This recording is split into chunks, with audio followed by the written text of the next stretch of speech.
Hi, I'm Lisa Garr, and welcome to The Aware Show, a weekly show that brings you transformational tools and techniques that you can actually use today to inspire your positive growth and change in yourself and in others. Every single week, I will bring you new, cutting-edge information that will help you improve the quality of your life in any way you choose. Do you want incredible health, connected relationships, flourishing finances, cutting-edge science? Whatever it is, consider The Aware Show to be your trusted place for lifelong learning, because for over a decade, I have built trusting relationships with my guests and with my audiences. And if you're just new to The Aware Show, or if you've been a fan for a long time, I always encourage you to listen to your own truth and to stay aware. Hello, I'm Lisa Garr, host of The Aware Show, and I just had this wonderful experience speaking at the Women with a Purpose conference, which was fantastic to speak to a room full of women who have such incredibly deep purposes. I mean, just doing incredible things in the world. And I had a great opportunity to share my story of what it means to really have a purpose, but at the same time have 5 steps to it. One is to really value yourself, what it is that you really truly want to value as your purpose.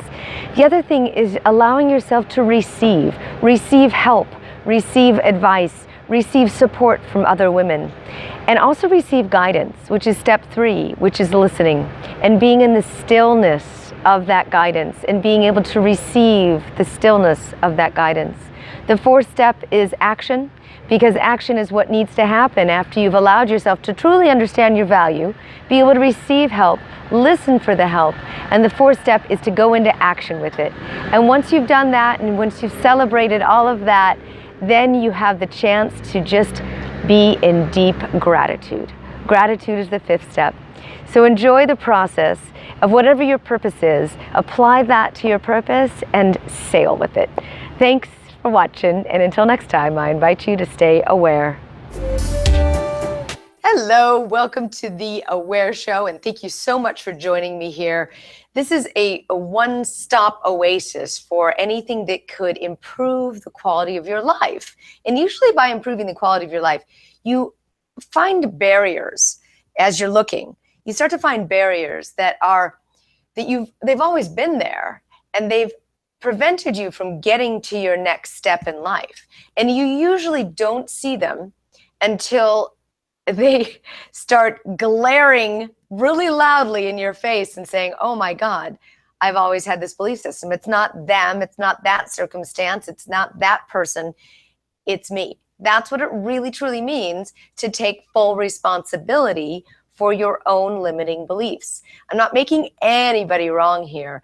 I believe that finding those limiting beliefs and removing or relieving yourself of those sets you free. And this is part of the process that Shelly Lefkoe does. She is an amazingly brilliant woman, heart-centered woman who has helped people find this joy and freedom in their lives by helping them eliminate beliefs that keep them stuck, basically. And she works as an amazing parent coach as well, helping, raise a conscious generation of children. She's not just doing this one by one, but a whole generation of children by helping parents really understand what it means to truly be authentic so that you can be an authentic leader for your child. So welcome. Thanks, Lise. Thanks for having me. Hi, I've known Shelly for long time now, and have been on a journey with you, and you have helped me raise Kayla through your coaching and teachings, and always been a wonderful guide for us. So thanks for being on. My pleasure. So tell me a little bit about what I was talking about there, about how these limiting beliefs are in our lives and we cannot see them, Shelly. Well, I'll give you the history, a little bit of the history. My husband, 30 years ago, was trying to make things happen in life, and things that should have happened that were absolutely like no-brainers would look like they're going to happen, and then it would fall through, and life was effort and struggle, and he couldn't understand. He's done all kinds of personal growth work and spiritual work, and And one day he was on a plane going to try to get a contract that the state of California was trying to get people on welfare back to work by empowering these people. And he started journaling, and he asked the question, why is it that people know what to do and then don't do it? Good question. Why is it that things don't turn out for me, even though I do all the right things? And he realized that he had the belief that what makes me good enough is overcoming obstacles. And so if you have the belief, like everybody would say, boy, Morty, you never give up. You just keep going no matter what. You are an inspiration. Yeah. And that's what he got acknowledged for in life. So he actually had the belief that that's who I am. That's my identity, is that I can overcome obstacles. So if you have a belief, what makes me good enough is overcoming obstacles, guess what you're going to create in your life? Yes. And through this journaling, he says he downloaded, I say he created a process that quickly and permanently allows people to eliminate, and I'm using that word very carefully, eliminate beliefs, get rid of them permanently, forever, not bust them, bang them, everything everybody says, eliminate them. And he got off the plane and he got the job. They said they were going to interview 3 other people because they were going to all do motivation stuff, and he was going to do belief work with them. Mm-hmm. One of the first people that he ever worked with in a corporate setting using this process was on unemployment all the time, and she was a very bright woman. And he started working with her in front of the room, and he said, what do you believe? I haven't told this story in ages and ages. And she said, well, it's my way or the highway. So she took the highway a lot. Yes. It has to be my way or I can't remember the words of the belief, but that was the essence of it, was going to be her way or the highway. And she took the highway a lot. So we worked with a psychologist from Harvard who had a PhD from Harvard, and he wouldn't take chances, wouldn't take risks. And he actually had the belief, I'm stupid. And that was very fascinating because since then I've had 5 Harvard PhDs who had the belief, I'm stupid. So evidence doesn't get rid of your beliefs. And what I love most about my work is it's not airy-fairy. There is a point in the process where you actually get why your beliefs have stayed with you throughout your life, throughout 20 years of therapy, and what it takes to get rid of it. So Wow. that's how it got started. Wow. And I now have clients in every country. Literally, Lisa, I have a client in Beirut, Lebanon. Oh. We work on Skype or FaceTime. Fantastic. And problems of every walk of life. And we have found that there are basically 19 fundamental self-esteem beliefs that wreak havoc in people's lives. That is amazing. No matter what country, upbringing, it's the same 19. And there are beliefs about money. There are beliefs about relationships. There are beliefs about people. There are beliefs about life. But if you want to look at your life in terms of moving forward, using the law of attraction, having things work out for you, being able to take risks, being able to try things that you've never done before. Those are the same 19 beliefs. They underlie all of those confidence patterns. I myself have been through those great rah-rah weekends where I come out of there with everybody up on stage saying, well, look, if this person can do it that has no arms and no legs, so can you. Beautiful. And I've been through all of that, and I would get home and I would go, no, I'm not going to lose this feeling in a week. But I would lose it in the second week because I still hadn't gotten to the belief. Yeah. Yeah, totally. I've even been through the best of the best, Tony Robbins and everything. And he does get to a certain layer of getting angry at that. If you didn't do your purpose in life, what would it cost you? But that still doesn't get to the belief. Even though as great as that work is, It doesn't identify the belief. And maybe yeah. So what are some of the most common? Yes. I'm going to tell you, but I want to illuminate something you just said.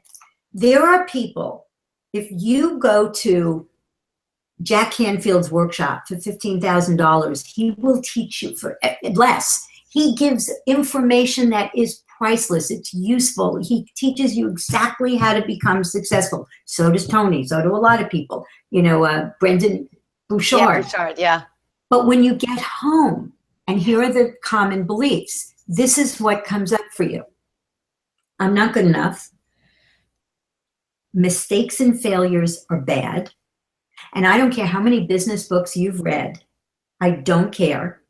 You may know that mistakes and failures are not bad, but when you make them, do you beat yourself up, or do you go, way to go, Lisa, that was a great learning opportunity. Awesome. They become so much bigger than me until I identify them. So, and even after you identify them, you still have to get rid of them. So I'm not good enough. Mistakes and failures are bad. If I make a mistake or fail, I'll be rejected. By the way, these are the beliefs that underlie fear of public speaking. These are the 11 beliefs that underlie fear of public speaking. I'm not important. What I have to say is not important. People aren't interested in what I have to say. Here's the big one. This is the belief that runs everybody's life. What makes me good enough is having other people think well of me. Oh, that's a big one.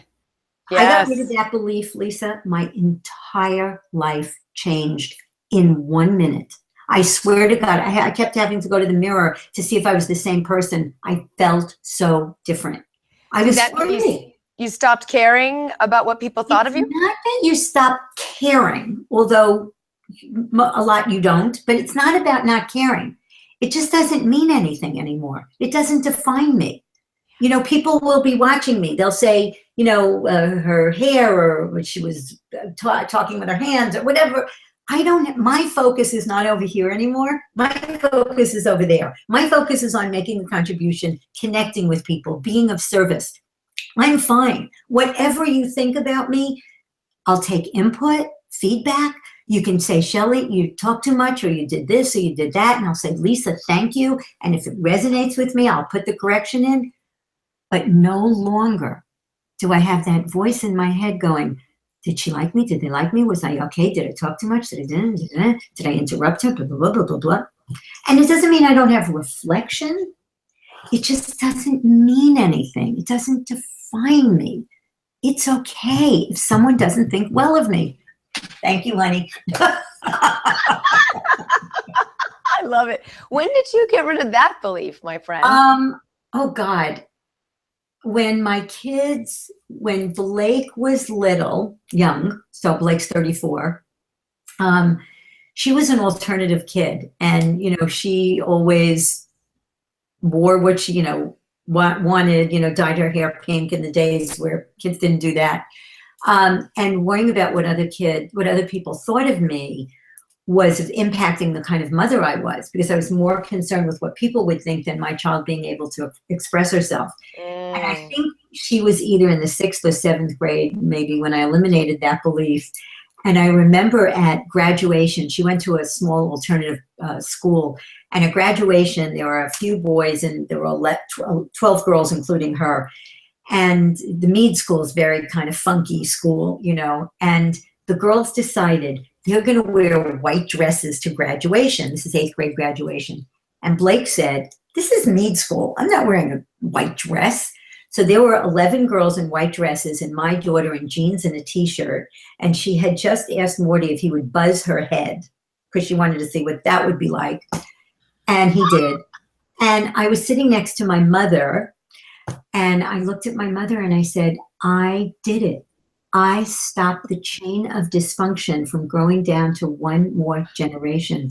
I was never so proud in my life that my child could stand there and be different. I always had to fit in, and my shoes and bag had to match. And, I can't wear this because what if somebody doesn't like it? And I'm always in monochromatic clothes. So it was huge for me, huge. And it has been in being the facilitator that I am. Yeah. Because as I say, when you get rid of that belief, you can live an authentic life. You live your purpose, your dreams, your truth, and you can be of service. Because now, did you replace that belief with another or just get rid of it? Just get rid of it. It's just not true that what makes me good enough is having other people think well of me. Now, I knew that before, but when you do, and particularly that belief is a stunning one, because when you go through the process, there's a moment where the belief goes away and you're asked a specific question that's very, very, very powerful. And when you get it, it's like, suddenly I just sat there and I went, I'm the same person that Lisa liked, that now she doesn't like, and then does like. I had a friend who had she loved me, and then she didn't, and then she did. So was I good enough, not good enough, good enough? It's just I'm the same person, or if Lisa likes me, I'm good enough, but if John doesn't like me, then am I not good enough? Right. So the minute the belief goes away, you start to see possibilities in the craziness of our beliefs.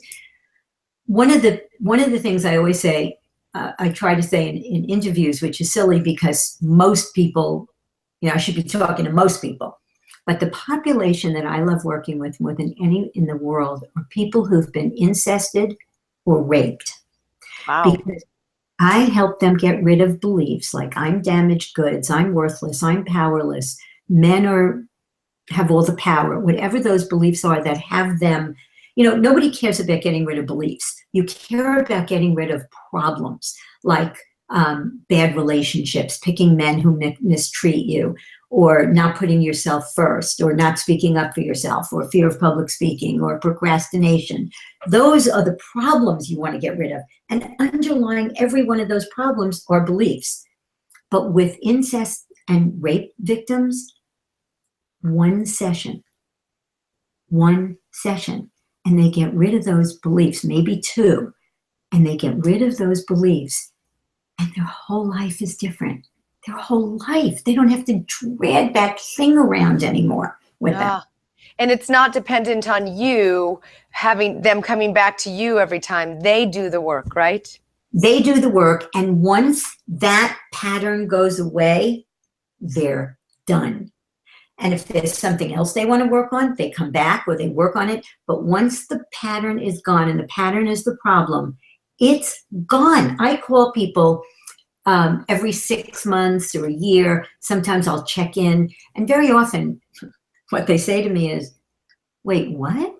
I said that? I did that? I said, yes, I have it, thank God, written down and recorded. And they go, wow, I haven't done that in a long time. Because here's the thing, when you have beliefs, there's a voice in your head going, don't do that, don't say that, you're going to make a fool of yourself, what if you fail, don't go for the business, money is gonna, and all that stuff is going on. When the beliefs go away, it gets very quiet in there. Yeah. So you just do things. You don't realize you're doing them, you just do them. That's fantastic. That is freedom. That is ultimate freedom. It's not great for marketing, but it's freedom. It's what?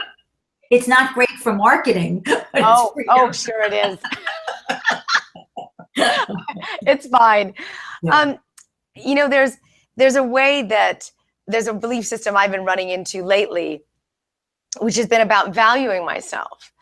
And I wonder if if this is a common one, where I give away 10,000 times more than I receive. Anybody? Completely. What is that about? Do you know what the two most common beliefs are? Tell me. Okay. So I'll go to the most fundamental level, and it may not be, it may be up here, but do you want to do this? Sure. Okay. Now, I can't eliminate the belief in 10 minutes. Oh, I mean, I possibly could, but I may not be able, so I don't want to go there. But say I'm not important. I'm not important. Now say other people's needs are more important than mine. Other people's needs are more important than mine.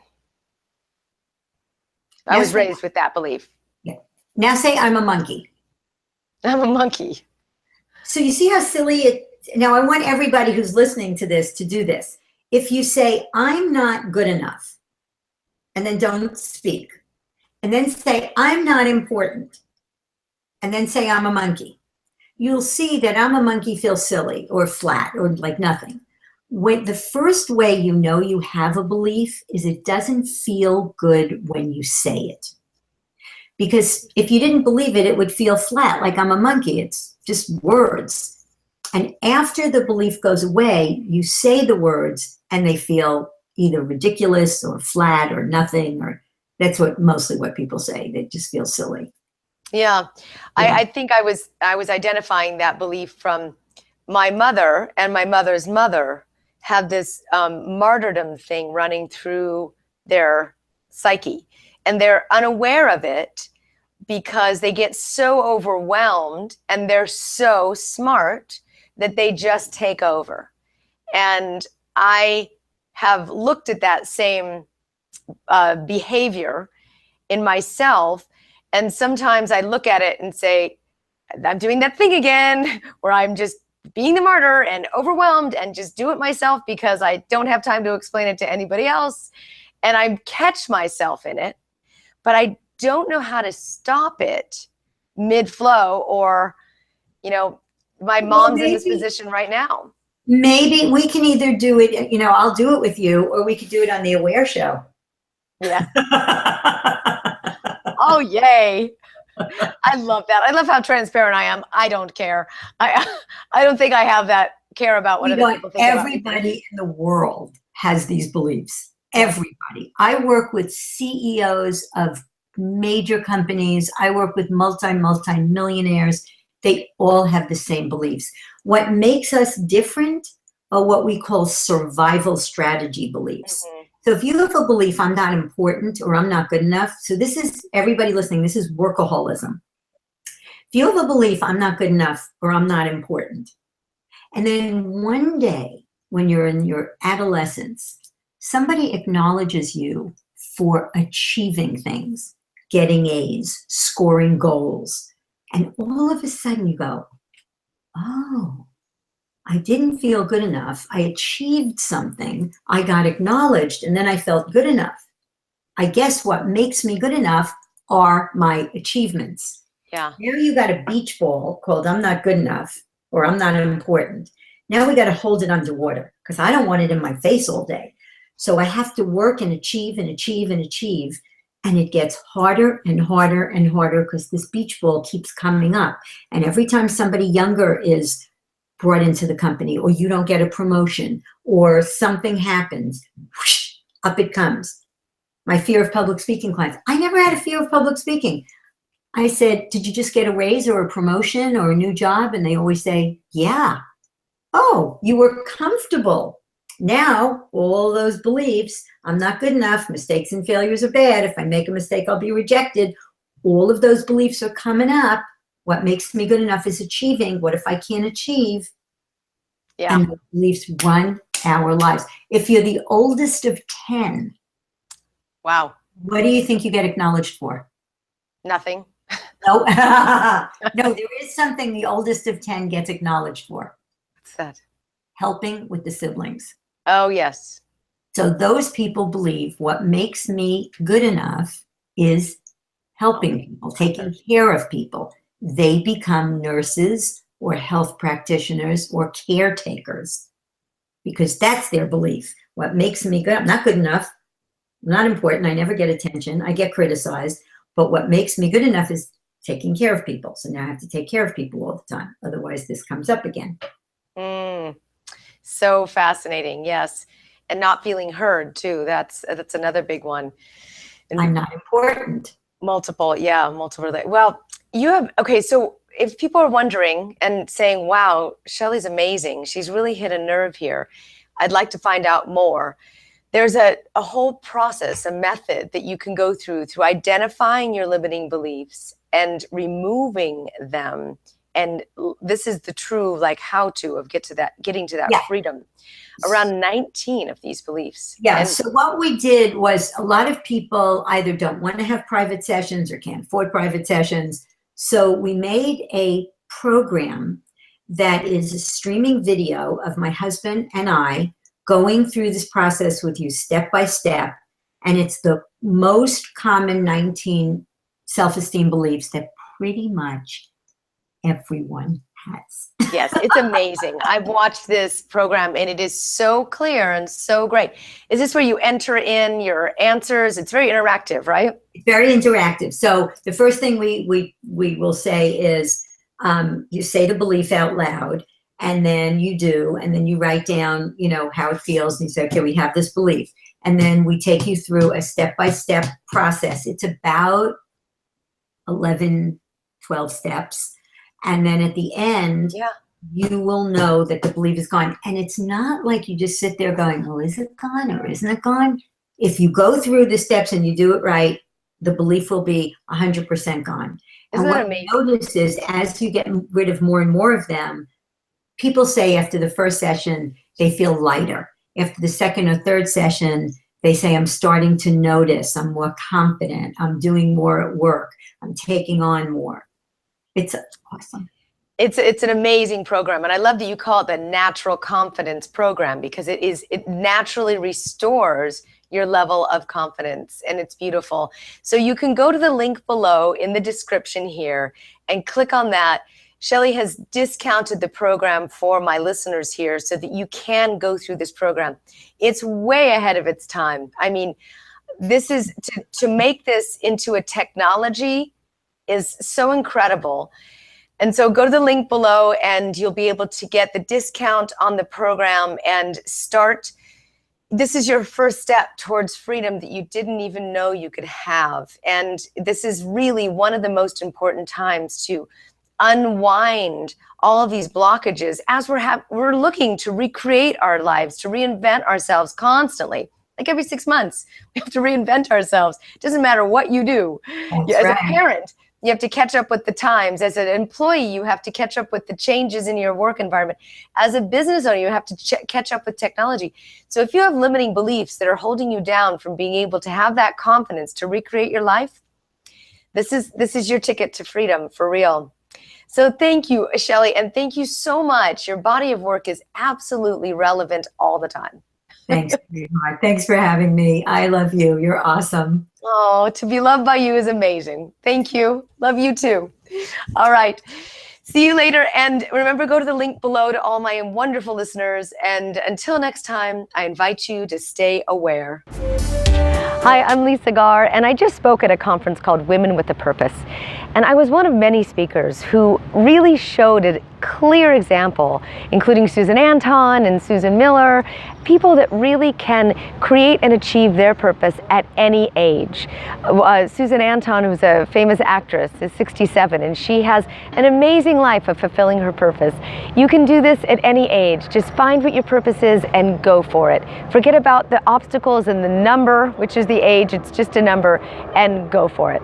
So have a great time. And until next time, I invite you to stay aware. Thank you so much for watching this episode of The Aware Show. Please leave a comment below and let me know what you think. And also, please subscribe to my YouTube channel, and I will give you some of my favorite bonus gifts. So if you want to subscribe also to my newsletter, you can find the link in the description below. Thank you so much, and until next time, I invite you to stay aware.